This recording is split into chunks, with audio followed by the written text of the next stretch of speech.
কুমিল্লায় কোটা সংস্কার আন্দোলনে পুলিশের সঙ্গে শিক্ষার্থীদের দফায় দফায় সংঘর্ষ হয়েছে। এতে শিক্ষার্থী, সাংবাদিক এবং পুলিশ সহ অন্তত অর্ধশতাধিক আহত হয়েছেন। বৃহস্পতিবার দুপুরে ঢাকা-চট্টগ্রাম মহাসড়কের কুমিল্লার কোটবাড়ি বিশ্ব রোড এলাকায় এ সংঘর্ষের ঘটনা ঘটে।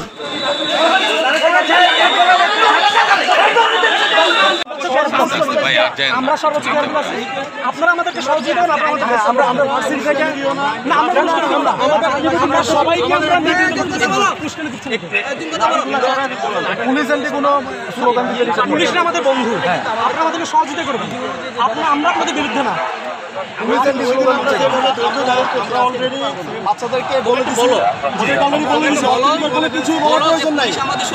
সরেজমিনে দেখা গেছে দুপুর 1টার দিকে কোটবাড়ি বিশ্ব রোড এলাকার পশ্চিম পাশ থেকে বিশ্ববিদ্যালয় সহ আন্দোলনরত বিভিন্ন শিক্ষা প্রতিষ্ঠানের শিক্ষার্থীরা পুলিশের দিকে ভুয়া ভুয়া বলে স্লোগান দিতে দিতে অগ্রসর হন। এ সময় police rubber bullet, tear shell ও সাউন্ড গ্রেনেড সহ কয়েক রাউন্ড ফাঁকা গুলি ছুড়ে। এতে কয়েকজন সাংবাদিক সহ অন্তত 50 জন শিক্ষার্থী ও পুলিশ আহত হন।